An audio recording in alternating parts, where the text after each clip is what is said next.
Great college game. Their ball rolls in, ours doesn't roll in.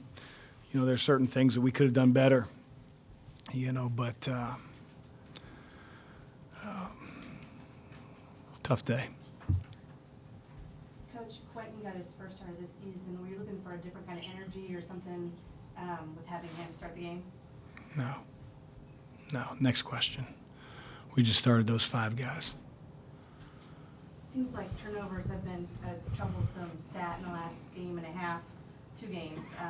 What guys just have to be more careful with the ball. What do you see from this turnovers? Well, we had several charges that we have to do a better job. Not bull rushing over people. We just had some unforced. Creighton's a good defensive team, but they're not a deflection out in the passing lane, trying to steal your ball type team. And it's inexplicable. And we play very careless at times, and it cost us. We gave up way too many points in the first half with our turnovers. Coach, the 3-game streak here obviously wasn't make or break this season, but it's a good body of work to kind of look at and analyze. What are you going to take from this 3-game stretch? 3 losses. So we did some really good things today, albeit Maurice Watson didn't play. But we play against a team that's on the floor, and we played 3 really good teams, and we came up short in all 3 attempts. And I think we learned a lot about our team. It's a tough turnaround in 24 hours. Creighton's given the same turnaround time. But, as a coach, if your coaching effort and toughness, that's a problem. I feel like the last couple games I was coaching that, and I wasn't coaching that today. So it's disappointing because, you want the result to sort of match the effort that's given, but life doesn't always work that way.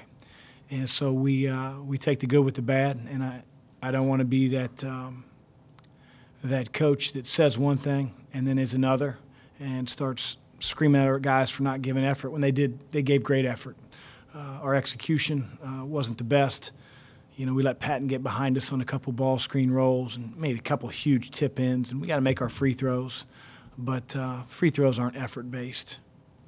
They're just not, and nobody's trying to miss layups at the end. There seems to be a bit of an inequity in the scheduling where they play a Division II team on Saturday. You guys play a top 12 team. Do you think that had any impact, or do you have any thoughts on that? If you were our Big East commissioner, I would have a lot of thoughts on that. I'm going to take the high road, though, and just say that both teams had 24 hours to prepare.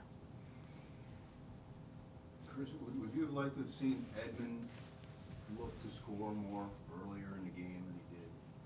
Edmond's battling some, shoulder issues. I keep telling Edmond because I don't want him to have a different message.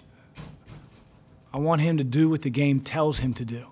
There are going to be some games where, as a point guard, he gets in the lane and they're sticking to our shooters, especially when we start hitting shots. And he's got to be able to finish and draw fouls. There's going to be some game where he's going to become more of a distributor because his job is to create as many decisions as he possibly can because he has a unique ability to get in the lane. He has such a burst, and I think Edmond's not the best decision maker.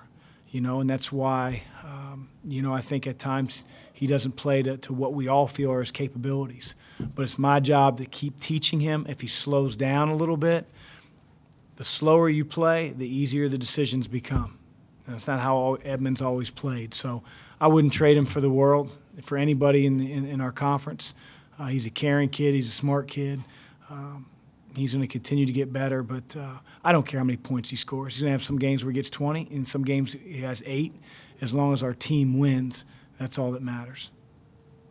Chris, are you surprised at all that the offense, just the turnovers, not making good shots, is what's failed this team in big moments?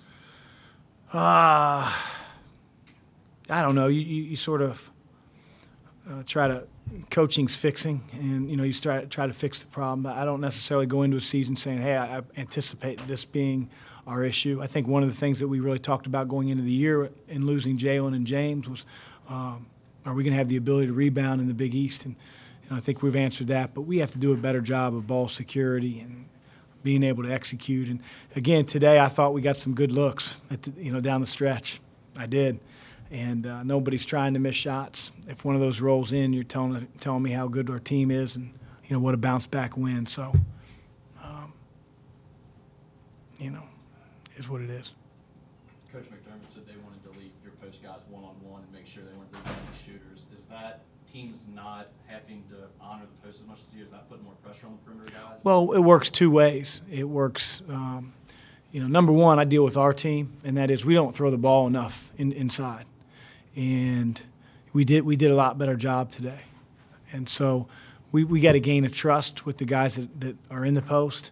And then how other teams choose to play us, we'll deal with that. If they want to double, if they want to stay single coverage, then we'll deal with it. But we have to trust our post guys. They have to continue to improve.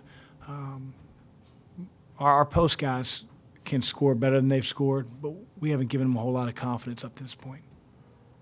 I mean, I didn't see their post guys scoring on us. Miles has struggled a little bit since coming back. What is your expectation for him as he starts to kind of get back in the flow of things? Just that, to get back in the flow of things. Got people saying, oh, timing's everything. He's back for the semester. He's not back. He hasn't practiced in 4 months. So, all the evil witchcraft that I'm up to in my basement is garbage. Kid served a semester suspension, and he's just trying to get back in shape. And, hopefully this week of 5-6 days of practice helps him become closer to the player that he was a year ago. Be happy to see him get a nice reception today after a couple kind of. Yeah, it beats the alternative. You would say that this team is still very much a work in progress. Yep. How long are good college teams generally works in progress during the season before they figure it out? I don't know. It's a great question. I think it depends on your roster makeup. We've got young leaders. JP, Trey, Ed, and they were on really good teams a year ago, but they were sophomores. Ed was a redshirt freshman. Nobody knew Edmund Sumner's name before the year started. And now for the very first time, they're in close games. They're in games where defensive stops matter down the stretch. All the questions that I get asked, turnovers, and they're learning that for the very first time. And the one thing I'll say is last year's team was an unbelievable team to coach. It was a great ride, but it ended pretty sudden. And we talked about at the beginning of the year, we want to attack the year and we want to finish the year. And finish has been a big word. So people are going to write what they write. They're going to throw dirt on our grave. I'm fine with that. I think Xavier's been in that position a lot of time before. I mean, CBS Sports had a tweet out there that said, Xavier's done if they don't win today. Okay, we're going to continue to get better, and I believe in our guys. And I don't really care what anyone else thinks. I don't want to let our fans down. But we're going to improve. We're going to get after it. We're going to get better. Last year's team only had 2 games decided within 5 You're right. And this year's team is totally different in that sense. What have you learned in playing in those type contests? That I have to do a better job with situations in practice. We didn't have to do a whole lot of that a year ago. If we were up 5, we threw it into Miles. He got fouled and became 7. We just sort of smiled and went the other end of the floor. And, I've got to do a much better job of putting our team in situations where we find ourselves. And so I'm confident I'm going to put our team in enough situations where we're going to improve in that. That's a great observation, too, because we talked about that as a staff.